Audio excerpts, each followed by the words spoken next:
Goals for how we started to where we're at, right? Like, I feel like your understanding of your own move is just tremendous, right? There's still a small distraction to the old memory when the batter gets in the box. And there's like not enough growth out of the line, I think, too. Oh, great.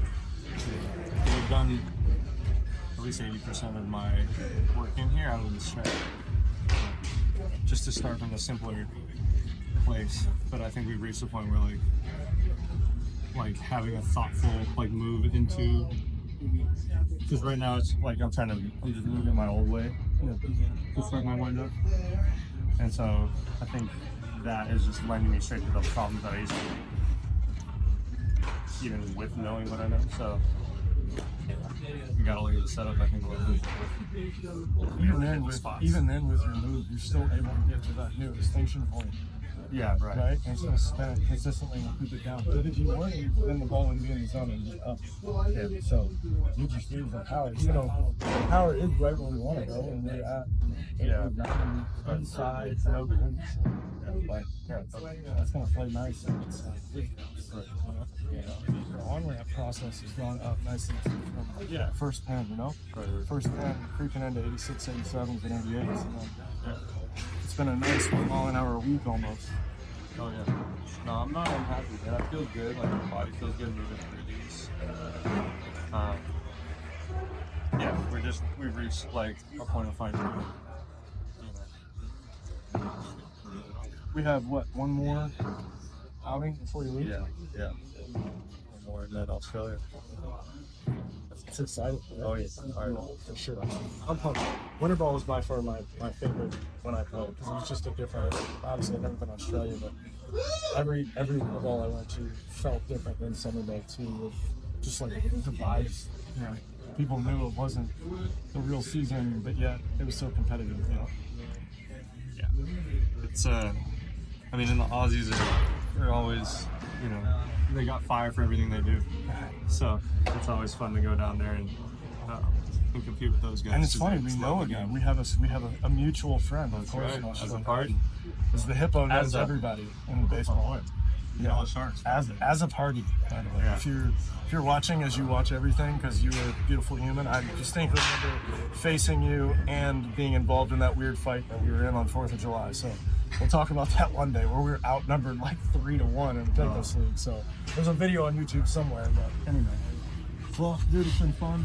It's been fun watching you grow. With your translation, with our technology setup, do you feel like this is an easier setup that's more digestible than what you're used to with the Reds, or is it about the same? This is way deeper. It gets way more in depth into me personally. Like, it's more in the affiliates. It feels to me like these are amenities that are here for you to use. And like there's definitely like teaching and explaining that gets done, but it's spread over however many guys, and so you can only get so much in one time with a pitching coach or a coordinator. There is a lot of figuring it out kind of on your own, and that's not always a bad thing. Like, you need to be able to do that, be a pro ball player, like, part of the job. But someone just like one-on-one be able to stare at what you're doing and kind of lock in for a little bit longer is definitely valuable. Yeah, good. That's what we have here, and it's all the same amenities that I would have in the rest of our the TrackMan and the radar and all that. So it's been fun in itself that I throw on, and I feel like it gives me even deeper understanding to like what numbers are important to me. Right? Even we've been working on that cutter, and we noticed that there's a 3 to 4 inch height between the fastball and the cutter on the release height. There's no way to see that. You just couldn't see it, And even explaining it, now the language that we created inside of some of these issues with the data and feeling, that's where we know what we shaped to match what we wanted. Yeah, and you can be the best field guy on the planet and not feel that. 100%. That's for most humans. Yeah, it would be so nice if I'm pitching and I got a freaking watch with all my data. And honestly, good. Give me the QB sleeve that has the LCD with all my TrackMan did on that. Right. Oh, sick! 3K on the bird ball. That was fun. And having something where you just could know, how to use a couple different data points instead of getting a whole data swamp to use it, because it's easy to just see all these numbers and have no idea what any of them mean, and then start learning about all of them, but then how do I apply, what's practical, what's not, right? And there's a great idea right there. Like, what numbers do you like? And obviously, as you get into TrackMan, they will give you wild bits of information and visuals, and we talked about that too. But when you're trying to check in and see data on it, what are you going to first, second, and third with that? For me right now, probably the extension is really telling of like what I did. Point one is always going to be my feeling inside, but like overlaying it, having something to like overlay it against that's just hard facts, too. So like, extension, the spin rate, just telling how clean I got through that thing. Like, if the power went where I wanted it to go, which is good fault. Right. So, which is something we were working on too at the beginning as we started getting through stuff, especially the forcing ride of as I'm catching you. Like, originally when we first started working, I could feel it pull off that line just a little bit like that. And now it stays true, all the way out to the corner. And that's a tough pitch for anybody. Right. Especially like all day to day in live, everybody's complaining about the height of the zone, right? Yeah. You and I are just full paint knees, and they're upset. Oh, there's no way, and it's like this rubber zone. Like, it doesn't matter if it's no way. This is the zone. Yeah, that's where it was.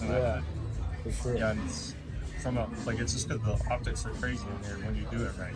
Right. It is hard, because it looks like it's coming from high to really low, but it's a strike, but it's just we've created enough, or we've controlled enough of the variables to just be able to own that space in a way that's hard to compete with.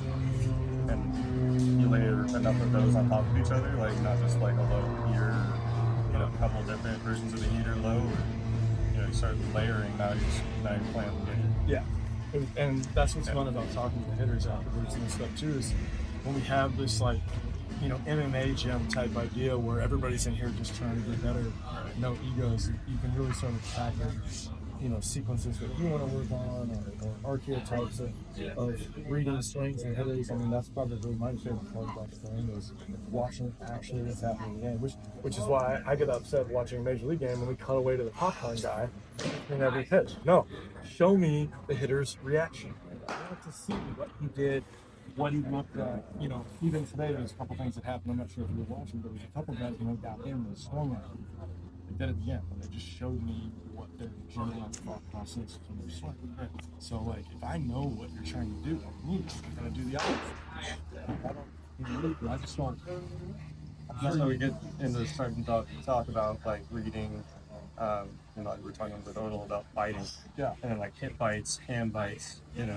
If you see a guy, you throw a slider away for a strike, and he hit bites really hard, but his hands don't move, you could probably beat him with a heater in that same tunnel. Because if you slowed his hands down, his hips bit on it, so he's looking hard in, and he took it because it was a slider, maybe he recognized it. Right. But you could beat him with something that's gonna look at his honey hole. I would go too thin. Yeah. Because he slowed his hands down. Right. You showed the inside tunnel and that's gonna run off. Right. So he saw the slow one and didn't move his hands. Yeah. So I'm gonna throw the hard one had his hands. Yeah, it's interesting and just watch what maybe when a lot of people talk about what tunneling really is. And I see a lot of generic tunneling, what I call it, where it's middle out or out to middle.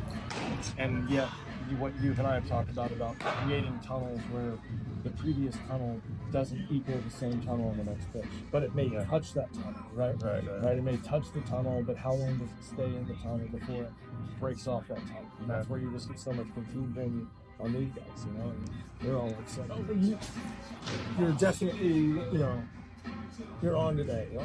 Maybe I'm on, or maybe I'm just making you second guess what you think you're seeing. That's always been a blast when it happens like that. You're playing with the hitter's attention. Right. You're like, I've got you here. Now, how do I use that to break 100%? Right? Just knowing where the hitter's mind is at based off of what you threw him last and what that shape looked like. that gives the hitter info that he has to react. Yeah, and eye contact too is something I noticed too. I think you and I, even when I said today, I was noticing that one of the guys was like doing the mouth move.